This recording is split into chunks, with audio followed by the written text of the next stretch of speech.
მოგესალმებით ძვირფასო ტელემაყურებლებო, ვაგრძელებთ გადაცემათა ციკლს ფიქრის აგორა.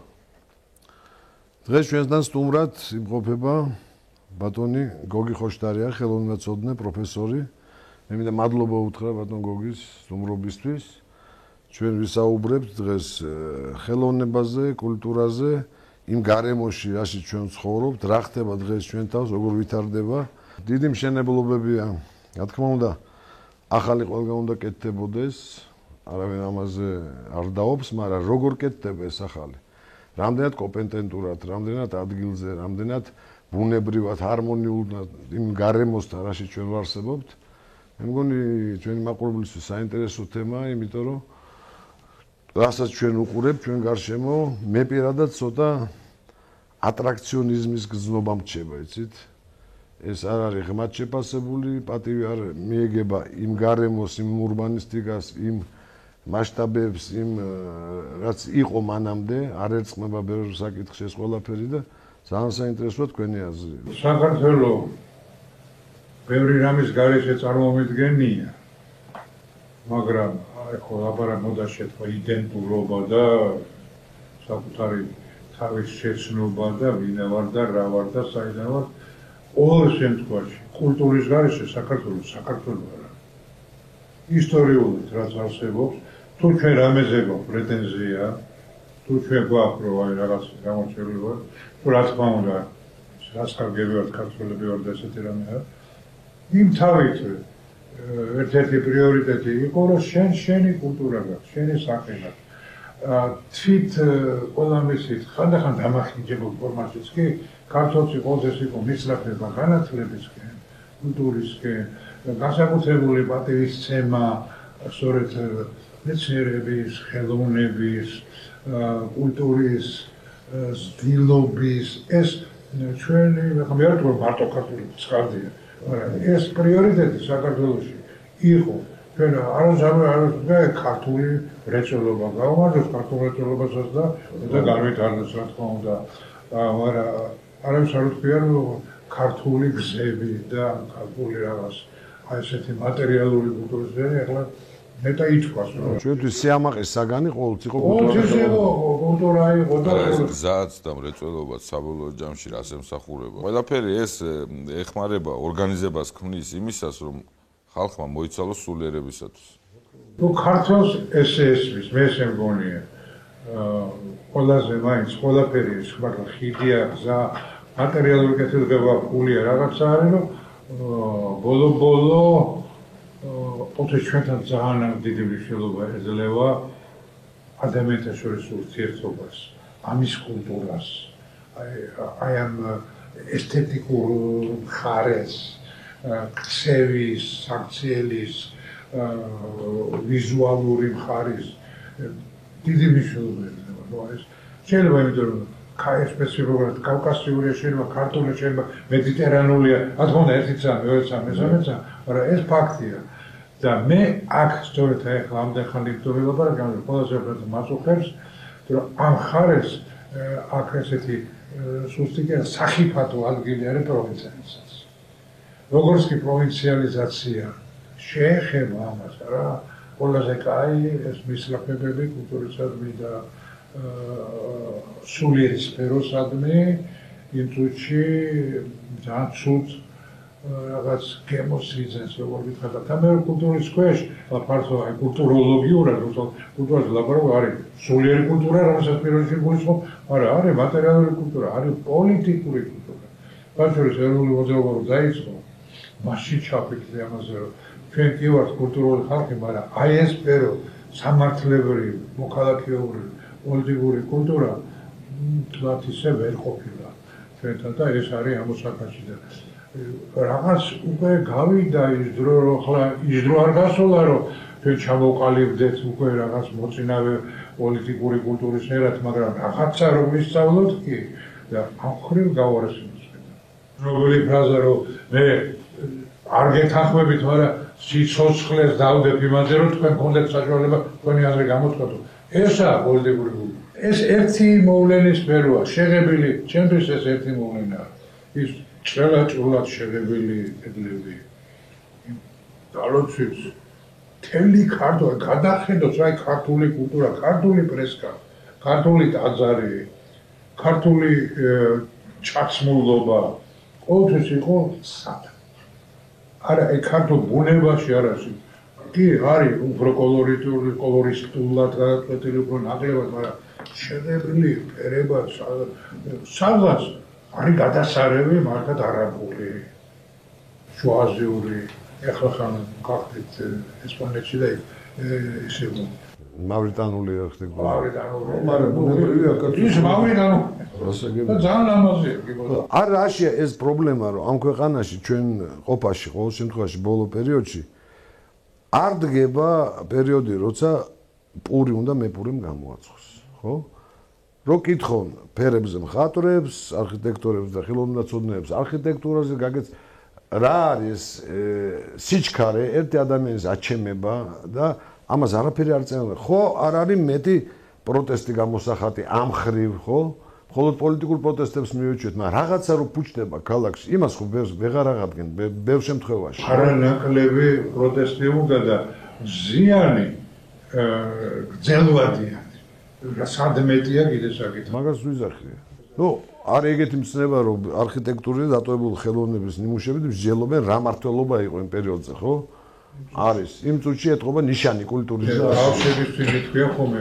ისტორიაზე მე მეუნება ის არქიტექტურა, ის განდაგება, ის მხატვრობა იმ კულტურაზე, იმ ხალხზე, იმ იმაზე და რა თქმა უნდა მართლაც რას იტყვიან თქვენზე იმ გარემოდა გამომდინარე. მაგრამ ხო ჩვენი სახლი ეს. კვალიფიციური ოპონირება ყველაზე დიდი მხარდაჭერა ნორმალურად მოაზროვნე გაწონასწორებული ხელისუფლებისათვის, მაგრამ ეხლა ნუ არა გვაქვს ჩვენ ამის ბედნიერება და ფუფუნება, რომ ეს კვალიფიციური ოპონირება მიიღოს დღევანდელმა ხელისუფლებამ, როგორც აღიქვას, როგორც საქმისგან გამომდინარე მხარდაჭერას. ეს პირად შეურაცხყოფად იღებენ, იმიტომ რომ ეს უკვე მათი სულიერი პრობლემები იკვეთება აქ.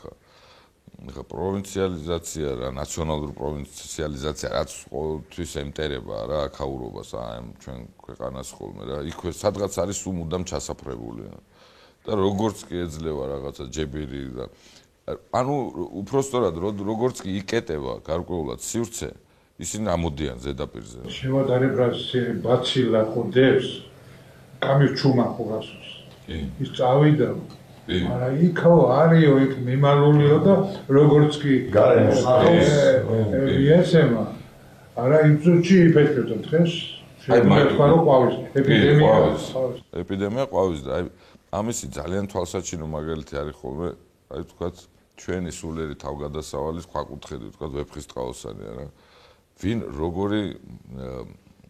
ვინ როგორ დამოკიდებულებას ამჟღავნებს ამ ნაწარმოების მიმართ არიან ხალხი ხო ღმერთმა ქნას რომ ყოველთვის იქნებიან და იყვნენ და არიან დღესაც რომ მათთვის ეს არის მთელი თავისი სივრცით, მთელი თავისი სიღრმით, მთელი თავისი შედევრალურობით არის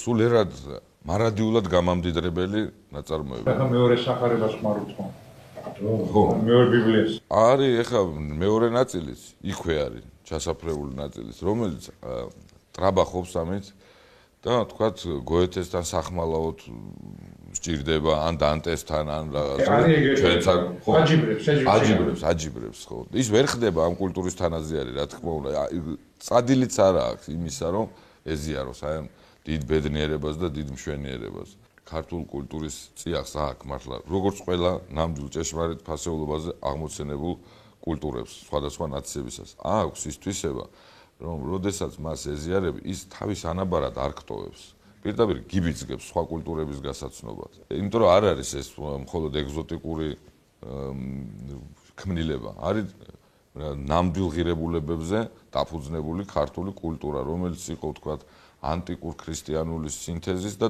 აღმოსავლეთის შერწყმა ესეთ კაი რამე შეეხე ხშირად ბავშვებთან რომ იწევს ხოლმე ბუნებრივად მინდა რა ჩემმა ვისი გორის სახარო საიდან მოდიხარ ხო უნდა იცოდი რა მეუბნები აი ახლა დაუჭა ნორვეგიას შეუძლია თქვას მე ვარ დასავლეთ ევროპელი და თან ჩრდილო დასავლეთ ევროპელი ესპანეთს შეუძლია სამხრეთ დასავლეთ ევროპელი ჩვენ ვინ ვართ ვინმე ნუ კავკასიანებიდან პატარა რეგიონალურად რო თქვა რომ ეს სამხაროსეულად ვინმე აი რაც შენ ახსენე ახლა ეს იმ სამყარო ეს მოვალეობას გვაძლევს და დიდ პასუხისგებისნობა უნდა გქონდეს ჩვენ ვართ ნამსხვრევი უსარმაზარი სამყაროც რასაც და ინისტორის სამყარო სადაც ჩაისახა ქრისტიანობასაც ეს ცნობილი ჩემ გოგონილი არ არის რომ ძველაღმოსავლური სიბზნე და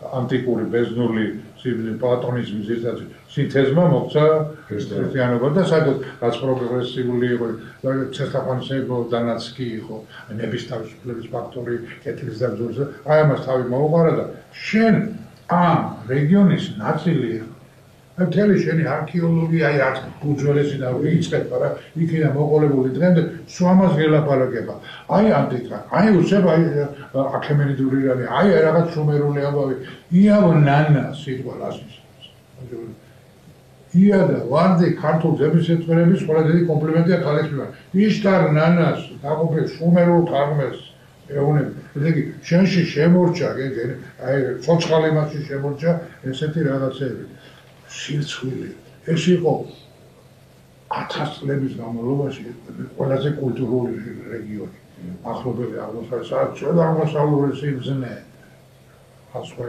ისლამურსაც თავისი კულტურა და თავისი სახე მაგრამ ის მაინც ჩვენთვის უფრო უცხოა აი ეს აღმოსავლური სიბზნე ანტიკური სიბზნე მედიტერანული ეს კულტურის არომატი აქ შვენი რაღაცის გაზრდა ჩვენ სრულფასოვანი წევრი ვიყავით აი დიდი კულტურისაც წამოვიდა მედიტერანესაც ეძახი ადამიანურის ხო ეს კვეთა ბუნებაც ეგეთ გქონდა შესატყვისი ჩვენთან დავით გარეჯის უდაბნოს ფრესკები რა ვიყო მარტო არ ვლაპარაკობ ყინწვისზე და ატენზე და იმაზე ხო იქ მე 11 მე 12 საუკუნის მე 10-დან არის ისეთი ფრესკებია ნუ აი შაგალი შევა გაგიზდე რა თავისუფლება რა ფერი როგორ ეს გაჩვენებს როგორი მხატვარი იყო როგორი განწყობა იყო როგორი ადამიანური იყო შემდგომ რო ჩადიხარ ხო ეს იტალიაში რაც იწყება მე 13-დან მე 14-დან ხო ანუ ეს ყველაფერი შენ აბსოლუტურად ბუნებრივად ვითარდებოდა ეს დიდი კულტურა შემოდიოდა ხო ბიზანტიიდან აქედან იქიდან იცვლებოდა ეს მაგრამ აი ის ხასიათი ის საოცრება რაც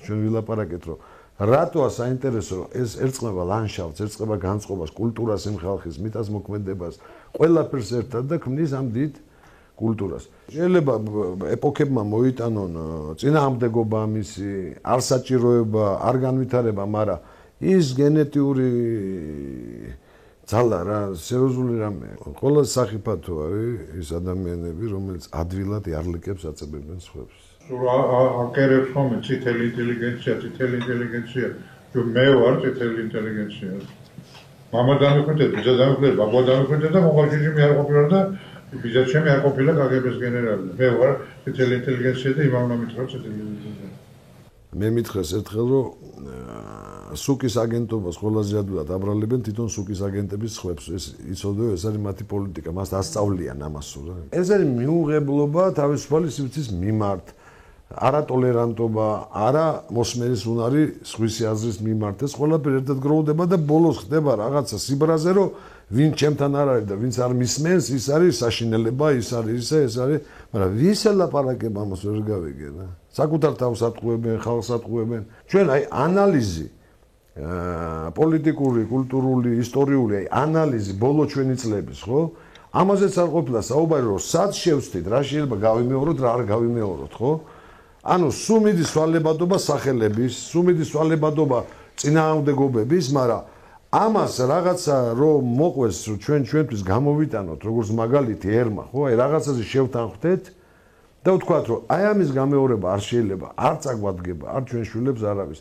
აი მე მაგალითად თითოეული ადამიანისგან მომისმენია რაღაცა თავის ასიძახს, მაგრამ ზოგადად რომ ესე ამის ისტორიკოსები დაждენ განიხილონ რაღაცა დაიდოს ციგნი რომ ჩვენ რა შევსდით, რა სად არ მოვიქეთ სწორი რომ ამისგან ვითარდება ერი თვითკრიტიკისგან, თვითანალიზისგან, ხო? ჩვენ ხო რაღაც კონტექსტში ვართ თელ სოფლიოსთან. მე ვარ შემაგით ვიტყვი რომ ამაყივა რომ მე იმ ერის წარმომადგენელი ვარ, რომლის ერთმა დიდმა კაცმა თქვა ფურთხის ღირსი ხარ შენ საქართველოს.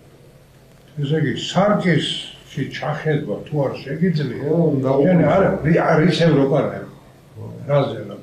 პირველი შენ თუ არ შეგიძლია შენ თავს ფარგლებში ჩახედო და მოისმინო შენ თუ არ ყავს ერის მამა რომელსაც შეუძლია აი საკუთარ ნაკლზე იმაზე გამოსასწორებელზე ილაპარაკო ეთყობა ყოველთვის იყო ეს ილია და იყო ის ილიას სულშიც ხო და აი ეს სულ იყო ჩვენ ქვეყანაში სულ იყო ეს არის კიდევაც დღეს აი ეს ჩასაფრებული ხალხი სულ არის მაგრამ შეცდომა ალბათ ეხა ბევრი შეცდომა რა თქმა უნდა ჩადენილი და ძნელია ერთ გადაცემაში და ორ გადაცემაში გაანალიზო მაგრამ ცდელობა გვაქვს ჩვენ ხო მოკრძალებული მოკრძალებულების მომენტია აქ ჩვენ გვინდა რაღაცნაირად ხალხო ჩვენ ძალიან კარგ ხალხზე ვთქვით უარი რაღაც ეტაპზე ეს იყო ეროვნული მოძრაობის დროსაც როდესაც ღვაწლმოსილ ხალხს მიაყენეს შეურაცხყოფა და გავჩუმდით შევეგუეთ ამას რომ შეიძლება ძალიან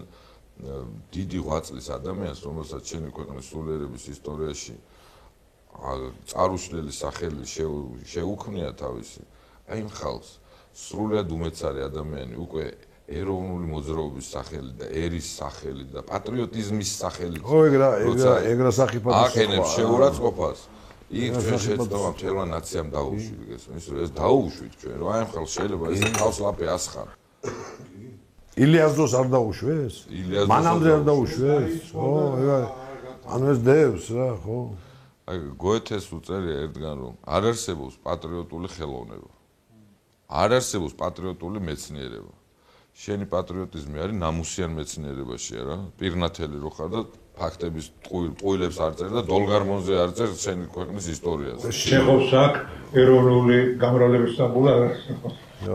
ხო, არ არსებობს ეროვნული გამრავლების ტაბულა. ამას ამბობს გოეთეც, ხო? ხელოვნება თავისთავად ის რა თქმა უნდა ის არის ჭეშმარიტი ხელოვნების შექმნა არის პატრიოტიზმი, მაგრამ აი პროვინციალის ლაბორატორიის ერთ-ერთი ნიშანია ესეთი ცალხაზოვნება რა, მოუქნელობა, ყველა მხრიდან მოვლენის განხილვის უნარობა. მე ბავშვობიდან მახსოვს მამიდა მყავდა შინაბერა მამიდა იყო და დედასავით იყო რა და ლიტერატურაში მუშაობდა იყო პროფესიული კორექტორი, რედაქტორი და ძალიან მეგობრობდა წერილთან და ძალიან უყვარდა ეს ამ და მე მეთყოდი ხო აი ეს რომ ესე არტიულია ეს რომ იმან ესე ბელაძე ლექსი დაწერა მეთყოდა ხო ეგრე უკაკიც ეს ნიჭიერი კაცია მაგრამ გაუჭირდა შეაშინეს ფილი დაუჭირა ესე იგი მასწავლიდა რომ ერთ მოვლენას აი ესე ადვილად მიაკერებ რა ნუ გაწირა ნუ მასედა ცოტა ხალხი თავისით იმიტომ კი არა სპეციალურად ზედა მე კიდე მეტყობა მე ამასავა მიჩვეული და ამ გარემოში ვარ გაზრდილი, როდესაც ესეთი ცალხაზოვნება, ესეთი ბრტყელი ტვინი არ მინდა და არ იყო რა, მოდაში არ იყო რა. ნუ ჩაჭრე ხის, ნუ ჩახედა ყველაფერს, იყოს ისი იმ პოზიციაზე, მე ამ პოზიციაზე, შენი პოზიციაზე, არ ყველა სულება თავის აზრს კონდეს. მაგრამ რაღაც ერთი გვაქვს ხო სახლი გოგი?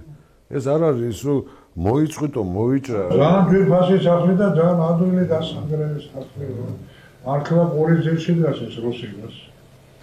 კი, მაგრამ აი მე ვფიქრობ ხოლმე ეს სივრცე რომელიც თქვათ აი ვეფხისტყაოსანი ვახსენეთ და რამაც წარმოშვა რა, რამაც ხელი შეუწყო უბრალოდ, ნუ წარმოშვა რუსთაველმა, მაგრამ ნუ აი სივრცემ რაც შეიქმნა. ესენის შულსა საქართველოს შექმნა რუსთაველი, რუსთაველმა შექმნა საქართველოს. კი, ძალიან ისეთი ნათქვამი, კარგი. მაგრამ ყველას არ უხარე ამ სივრცის გახსნა, იმიტომ რომ დაკეტილ აი პროვინციულ ნაციონალიზმში ზოგს წერალი ქვია ამ ფონზე, ზოგს ხატვარი ქვია, ზოგს პოეტი ქვია, ვიღაცა კლასიკოსია. როგორც კი ეს სივრცე იხსნება, ეს თავის რო ტკბება აი იმ სტატუსს ეშლენგრევა თავზე, თავისი ეს ხელოვნური უცბად რეგიონალურ წვენში მოხარშული თავისი შიშრობა იცი? შიშრობა რა თქმა უნდა, მაგრამ რო იცის რომ თქვა სივრცეს ვერ უძლებს. ო, ეს არის ცდელობა დაწო. ცდელობა, დროს ვერავინ ვერ უძლებს. ხო, ესე თუ ჩვენ ზათავართ აი იმისთვის რომ რაღაცა შეუმდგარობის გამო ოღონდ ვიტყოდ და ვიტრაბახოთ და თავი ვიტყოდ და ყველა ვატყოთ, ეს ხო დაღუპვის გზაა. ეს ხო საკუთარ თავის მოტყუების გზაა. ჩვენ ხო ვერ შევდგებით ვერასდროს ესე არა?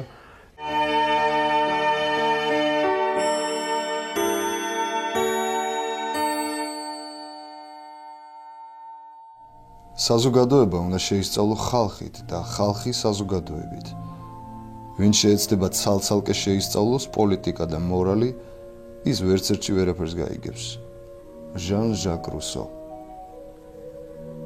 არც კაცი ვარგა, რომ ცოცხალი მკვდარს ემსგავსოს. იყოს სოფელში და სოფლისათვის არა იზრუნვოს. ნიკოლოზ ბარათაშვილი. უკანასკნელი სიტყვა საზოგადოებრივ აზრს ეკუთვნის. ნაპოლეონ ბონაპარტი. პირველი ნიშანი საზოგადოებრივი ზნეობის დაცემისა, სიმართლის გაქრობა, რადგანაც სიმართლე უდევს საფუძვლად ყველა კეთილთვისებას და მოქმედებას. მიშელ დე მონტენი. არაფერია იმაზე საშიში, ვიდრე ხელისუფლება უუნაროთა ხელში. ჟან-ჟაკ რუსო. ხელისუფლებას არ შეუძლია კანონის პატივისცემა მოითხოვოს, როცა თვითონ პატივს არსცემს მას. კონი. ღრმა ტყუდება ის, ვისაც გონია, რომ კაცრი და გამძლე ხელისუფლება ძალადობაზეა დამყარებული და არა სიყვარულზე. ტერენციუსი. ვინ მოყვარესა არ ეძებს, იგი თავისა მტერია. რუსთაველი. გოგი, ჩვენ ხშირად საუბრობთ პრობლემებზე, რა შეიძლება გაკეთდეს იმისთვის, რომ რეალურად იმ პრობლემას ეშველოს, რაზეც საუბრობთ ხშირად ხოლმე. საერთოდ იწყება ყველაგვარი ექიმობა სენისა დიაგნოზიდან. ასე ჩვენ ლაბორატორია. ეს არის რა თქმა უნდა ამ ტიპის ლაბორატორია, დიაგნოზი რა გჭირს. რა თქმა უნდა ეს დიაგნოზი კიდევ უფრო როგორც ვთქვათ, უფრო რაციონალურად, უფრო ღრმად, უფრო მართოდ სპეციალური მუშაობა უნდა ხდებოდეს. სპეციალური იგივე დაუშვათ, არ ვიცი ახლა, ის კულტურის სამინისტროსთან იქნება, პრეზიდენტთან იქნება, თუ პირველ პირთან იქნება, თუ რა, ერთი სამსახური თუ რამდენიმე სამსახური თუ იქნება, ქალაქი მერიასთან იქნება. უნდა იყოს სამსახური, რომელიც იფიქრებს აი ამ პრობლემებზე, რომელიც არ არის პირდაპირ მატერიალური დოვლათის მეტნაკლებობაზე და პური რამდენი მოვიდა ხილი, რაც აუცილებელია სამუშაო ადგილები და ასე შემდეგ. არამედ ცოტა უფრო გლობალურ პრობლემებზე, ის რასაც აკეთებ აი ჩვენში თვითონაც საზოგადო მოღვაწე იყო ადრე ესეთი ერისკაცი იყო ეგეთი ცნება.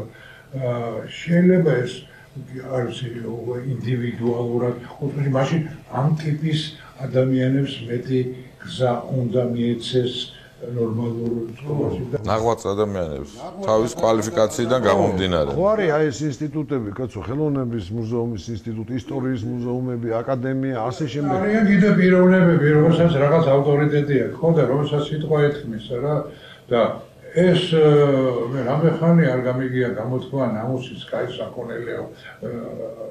ეს ხალხი, რომელსაც ამის თქმის უფლება აქვს და რომელიც ის კი არა რომ დამოძღვრავს ხალხს, მაგრამ რომელიც გარკვეულ ტონს მისცემს.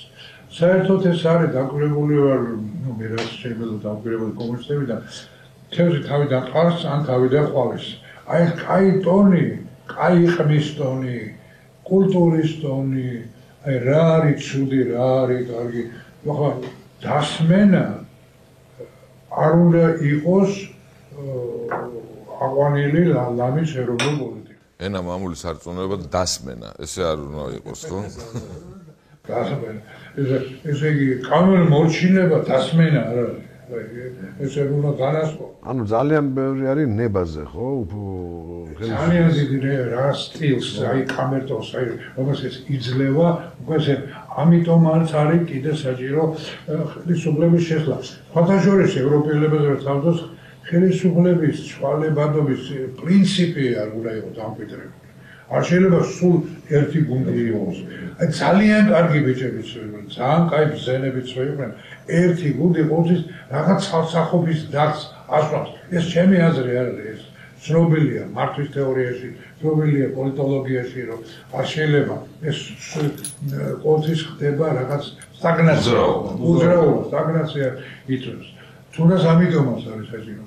და რა თქმა უნდა, აი კარგია, მაგათ აი ამერიკაში ან პრემიერზე არ არის ლაბორატორია, აი მინისტრებს და იმაზეს ვინ არის არა მარტო პროფესიული ეთიკურად ვინ არის ზეობრივად ვინ არის ხო ბავშვობაში ხეზე ხავდნენ და კატესტრო რაცვალებდა რა ყველაფერს მოწმდება ვინ მოდის რა მოდის და შენ თუ შეიგენი რომ შევიდა შეგნობა ეს პრობლემა კულტურა და კულტურის დეგრადაცია არ შეიძლება რომელიც რუსეთსა ფიზიოლოგიურად არ შეიძლება იყოს მეორე სოფტეს ის ან კარგია ან არ არის საერთოდ აი ეს კულტურას ეგეთი რამე არ შეიძლება იყოს ცოტა ცუდი კულტურა ან კარგია ან ცუდი ან კარგი ან არის ან არ არის აი და რომ ეს შენთვის სასიცოცხლოდ აუცილებელია ანუ რაღაც ძირითადი პოსტულატები ეს უნდა იყოს დამკვიდრებული ხალხში ეს ზემოდან ქვემოთ უნდა მოდიოდეს ეს სკოლაშიც უნდა იყოს უმაღლესიც უნდა იყოს ტონი უნდა იყოს ესეთი ჩვენ ქართველები ვართ ღირსების ხალხი ჩვენ ვართ კულტურის ხალხი რაღაცა არის არ შეიძლება რაღაცა არსებობს მოვალეობა არსებობს შენი კუჭის გარდა და შენი სკამზე თბილად დაждომის გარდა კიდე სხვა რაღაცებია ეს უნდა აი კაიტონი ეს უნდა გახდეს გოგი და აი ხა შენ ახსენე რა თქმა უნდა უდავოდ გეთანხმები რომ ბევრს ნიშნავს დღეს ჩვენ ყოფაში და ჩვენ არსებობაში და ამ დროს კარგი ნება ხელისუფლების ნება ბევრ ამას განაპირობებს იმიტომ ჩვენ არა გვაქვს აშენებული ის ინსტიტუტები რომელიც დამოუკიდებლად მისი ნებისა მუშაობს ხო თორე რო იყოს ეს აშენებული იმიტომ რომ ჩვენ ბოლომდე ვერ დღეს შეიძლება მოვიდეს კაინების ხელისუფალი ხვალ შეიძლება არ მოვიდეს მაგრამ სიმღერე უნდა მაინც მივიდივართ იქ რომ ეს დემოკრატიული ინსტიტუტები უნდა მუშაობდეს რა არის ამისი რა ქვია საპირწონე მედია თავისუფალი ეს სისტემები რომელიც აბალანსებენ ბალანსთა შორის და ვერ ბედავს ის რანება თუ არის ინსტიტუტები მაგრამ პრობლემები არის აი იმ ინსტიტუტების რომელიც არის რომელიც ხმა უნდა ამოიღოს რა აი რა მუშაობს რატომ ძლავრობს ყოველთვის კონფორმისტული პოზიცია ხო მერკანტილური ინტერესები ადამიანებს გასაგებია რომ უნდათ ყოველას გაიწყობა რამე არ უშლის და ეს ბუნებრივი ადამიანის მოთხოვნილებაა კაცო მაგრამ რა გზით იპოვებ ამას და რაზე იძახი უარს ამას აქვს მნიშვნელობა ხო იმიტომ რომ მე მაგალითად აი ეს ინსტიტუტების ვისაც ეხება კულტურა და რაღაცებს ხმაა მოღებული გინდა თბილისში რაც კეთდება არქიტექტურას გინდა ბათუმში რაც არ მინახია ამიტომ ეს რო ამუშავდეს მათ აი ეს ხარდაჭერა უნდა რასაც ვიზახით რომ მას საშუალება აქვს დაიცვას თავისუფლებები და პოზიციები სასამართლოში დაიცვას ღიად მასმედიაში იმიტომ რომ ეს აბალანსებს ხელისუფლებას თორე მოვა კაინების ხელისუფალი იქნება 5 წელი მე შეიძლება ესეთ ნების ხელისუფალი მოდი ისამასთან ეს არის ჩამოსაყალიბე რომ ჩვენ იმის ნებაზეც არ ვიყოთ დამოკიდებული ვიყოთ საღაზრზე კომპეტენტურ ხალხზე კომპეტენტურ აზრზე და რაც საადგება ქვეყანას ამაზე ხო თუ ეს სისტემები შექმნა არ და ჩვენ ხო ამაზე ვსაუბრობთ ამდენი ხანი არც ერთ ხელისუფალს ჩვენთან სამწუხაროდ ამ სისტემის შექმნა არ უნდა იმიტომ რომ მაშინ ერთპიროვნულად ვერ მართავს ხო? ვაგიერებ რომ ჯერჯერობით ის რა საქართველოს ეკადრება და ჭირდება ისეთი ისტაბლიშმენტი ქვია თუ მართლობა ქვია თუ ხელისუფალი და ხელისუფლების ინსტიტუციები არ არის რამდენიმე ხნის წინ მეგობრებთან ერთად დავსხედით და ვფიქრობდით რომ რაღაცა ვიფიქროთ იმაზე რომ რა არ მოგწონს თუ ძირითადად ამაზე იყო ბოლო 10 წლეულების საუბარი იმიტომ რომ ძალიან სამართლიანი პროტესტი ჰქონდა ხალხს იმდენად მიუღებელი ტენდენციები მოდიოდა სახელმწიფო მართველებში თუ კაი რამე კიდე არის ეგა პროტესტის უნარი მაგრამ ვიფიქროთ რომ აი რა მოგწონს რას შევთავაზებთ რა გვინდა რა და მე ესეთი რა ძალიან მოკლედ ვიტყვი რა ესეთი 4 რამ ბოლოს დასკვნითი ფინალი პრინციპი ესეთი იყო რომ ეს იყო ანტიკური სიბრძნე, ქრისტიანული ზნეობა, კლასიკური განათლება და თავისუფალი პიროვნება. აი ეს 4 მაქსიმა იყო ის, რასაც შემოქმედებითი კონსერვატიზმი. ხო, მაგრამ ამას უნდა ემსახურებოდეს ეს ინსტიტუციონალიზმი.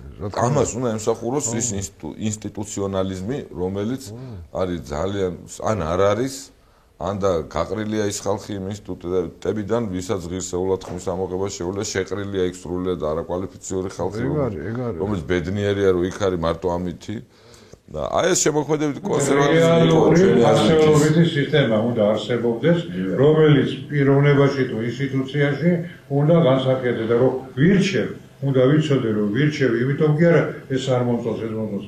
არამედ სწორედ აი ამას ემსახურება და რა თქმა უნდა ეს ქართულში ეს თუ მომწონს ეხლა ეს პროტესტის უნარი. რასაკვირველია, ეს არის სამართლიანობის განცდა. თავისუფლების კემზოლის უნარი. მაგრამ აი ეს ნებაზე რაც დათუმაც ილაპარაკა, ჩვენ და ტრაგედია რა არის, რომ ვინც მოდის ყველა იმაზე კი არ ფიქრობს, ქვეყანას ვინ წაადგება, ფიქრობს მე ვინ წამადგება. ფსევდო რეფორმისტულ პოლიტიკას დღევანდელს, რასაც შეიძლება ეწოდოს პროვინციული მოდერნიზაციის საპირწონედ დავდეთ ჩვენი ნაზრების შემოქმედებითი კონსერვატიზმი. ეს უნდა იყოს ესე მართლა ფუნდამენტალურად დადებული, თუნდაც გაკვეთილების გამოტანის იმის მხრივ, რომ ალბათ მე მგონი ახლა მე პირადად ჯერა რომ ეს მომცვლელობა მოხდება და აი სენი აი ფსევდოპიარის, ზედაპირულობის, უპასუხისმგებლობის, ადამიანის უპატივცემულობის რაღაცნაირად იმდენად წარი იქნება, რომ გაკვეთილი იქნება გამოტანილი და იქნება ამაზე რეაქცია და პასუხისმგების ზნობის მომენტი მეტად იქნება. აუცილებლად. ექსტრემში კი არ უნდა გაიღვიძოს საზოგადოება და ექსტრემში კი არ უნდა გამოფხიზდეს. ჩვენი მოვალეობა კიდევ ეგ არის რა, ეს საზოგადოება მუდმივ სიფხიზლის რეჟიმში უნდა ცხოვრობდეს. ცია, ხანდახან არ ყოფნის, შენ გახსოვს, რომ ჩვენ როგორც კი ნიშანი გამოჩნდა, ხმა ამოვიღეთ, მიუხედავად იმისა, რომ სრულებების მომხრე ვიყავით, მაგრამ ხანდახან არ არის საკმარისი, адам ხო გესმით? იმდენად იმ ინსტრუმენტებს დაეუფლენ, გახშობენ თუ რაკეთება თუ როგორ და რანაირად მუშაობენ, ხო, მაგრამ ეს აუცილებელი სათქმელია, იმიტომ ის ძალა შეიძლება აი სივრცეში სიტყვა წავიდა მართალი, მაგრამ მიაგნებს თავის მსმენელს, თავის სულს, თავის გულს ყოველთვის ხოლმე და მე შეიძლება გავიდეს 5 წლეული, 10 წლეული, მაგრამ ადამიანები იწყებენ ამაზე ფიქრს თვითონ და მსჯელობას და მოქმედებას. ჩვენ კი მოქმედება გვაკლია, იცი? აი ჩვენ რაღაცაში ჩავარდით ისეთ მდგომარეობაში, რომ თითქოს აი გოგი თქვა, აი ეს მეც მე ამაყება, რომ აქ თავისუფლების ბრძოლა. ის რომ თვით კრიტიკული დამოკიდებულებაც გაჩნდა. ჩვენ ამ თვისებების გარეშე ვერ ვიარსებებთ. და ერთი მომენტი ისიც კი მომეჩვენა მე, რომ იცი, აი თვითგადარჩენის ინსტინქტს ხო არ კარგავთ მეთქი. ჩვენი პრობლემა ის არის, რომ ხელისუფლების აგიტ ბრიგადებს და ზონდერებს რა, ინტელექტუალური თომ ინფორმირებულ ზონდერებს.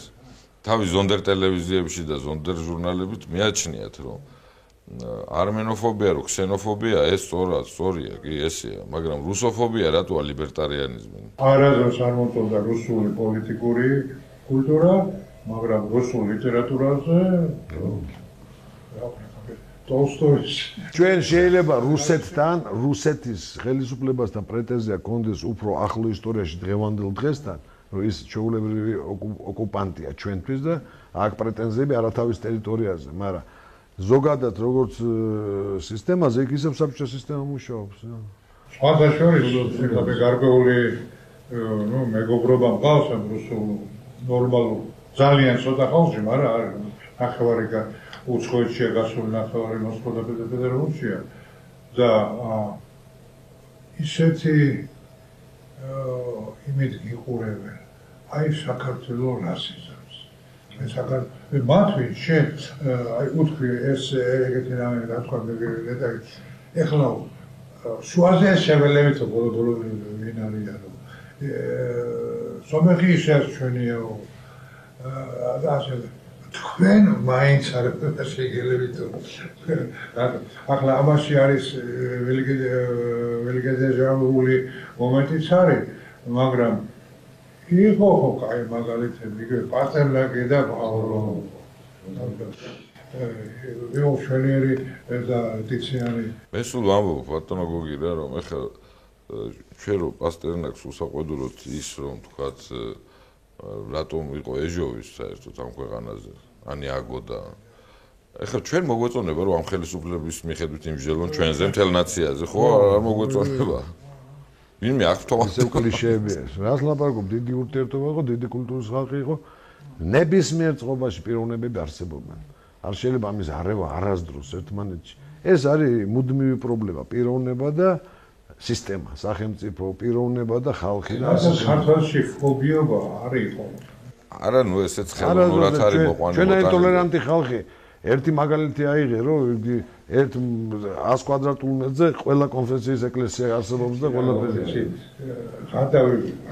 გადავი გვიყვარს და ერთ რამეს გავიმეორებ, აი ხე ძალიან ისეთი ფაქიზი რაღაცის შემცველი ფრაზაა რა, რაც ეხა ბატონო გოგიმ თქვა რა, რომ აქ როცა იგივე რუსულ ლიტერატურას წევლიან რა, მართლა რუსულ ლიტერატურას კი არ წევლიან. ჯერ ერთი არ საინტერესებთ და არ წაუგითხიათ, მე ამათი ეხა კნავილი აქედან და წმუტუნი არ მიდის ხო იმ სივრცეებში, სადაც ის ხალხი არსებობენ.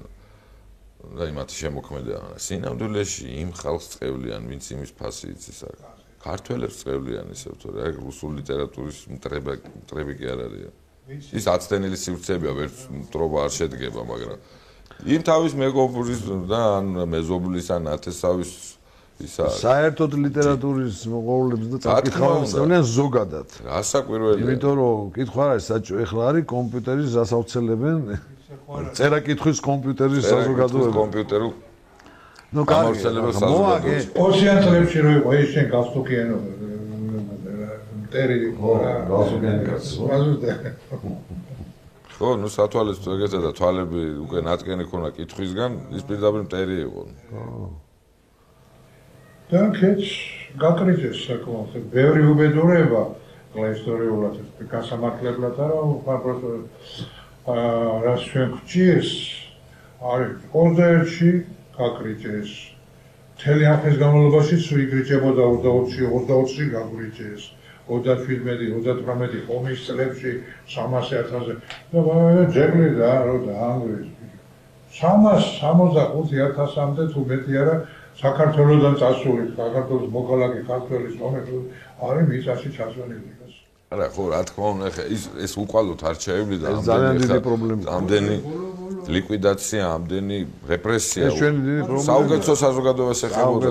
ნასაულ ხალხს ეხებოდა. იმედია ჩვენ არჩევნებელება სნობიზმში, მაგრამ ჩვენი მშობლები და ჩვენი წრე, უბრალოდ ჩვენ ცოტათი უპროსები, დები, ესენი რო არ ყოფილიყო, ჩვენ რა ვიცი, არაფერი.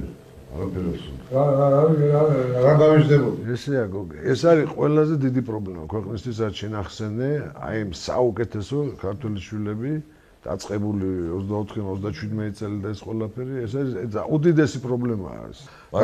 მაგრამ გამარჯვებას წინ არაფერი არ უდგას. ხო, იცი რა, დიდი ტრადიცია უნდა გაგრძელდეს და გავაგრძელდეს. გენეტიურ ფონდში და ამ ხალხში ისეთი ძლიერი მარცვალი იყო, რომ სულ ერთ კაცი რო გადარჩეს, ის მაინც ამოა პატარა პირობა.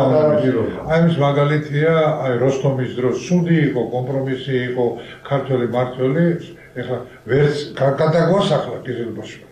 და სულ წაეყო, მაგრამ ჩვენს თქვა ვერ გავაგდე და კომპრომისი იყო, საქართველოს მართველი საუკუნეზე მეტი იყო ვალი ერქვა, ესე იგი შახის მოადგილე მუსულმანი, როსტომი, ეს ცნობილი ისტორია.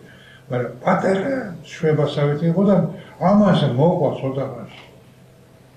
ვაქტანგლას აბაგამართა რუსთაველი დაბეჭდა სისხლის ხონა და ისე რუსთაველი ბაბა მურამიშვილი ვერცხლის ხანა ეგრე.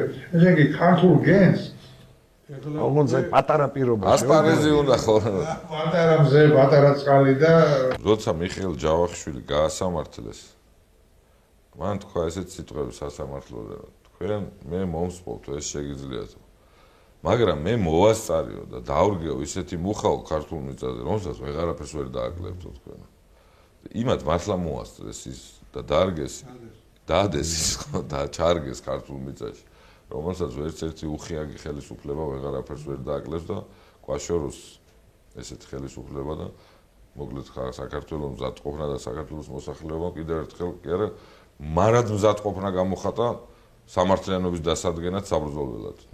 ეს რა თქმა უნდა არის ბუნებრივი მოთხოვნილება ჩვენ ხალხში, რომელსაც ვერაფერი ვერ აღდგება წინ. მე რა მინდა, აი დაუშვათ მე ვარ ხელისუფლებას სიტყვას მე არ ვაფიქრე. ხალხი არ აღავიგნები, მაგრამ ის სიტყვას.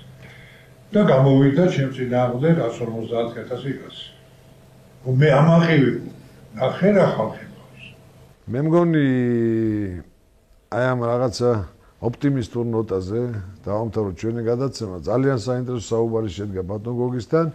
მე მინდა კიდევ ერთხელ მადლობა უთხრა მობრძანებისთვის. მადლობა თქვენთან საუბარი ადრეს ხონც მიხარობდა ისეც ასეც და ტელევიზიაზე. მადლობთ გოგი. ცოცხლე დიდი მადლობა. დღეს ამით გემშვიდობებით ძვირფასო ტელემაყურებლებო მომავალ შეხვედრამდე.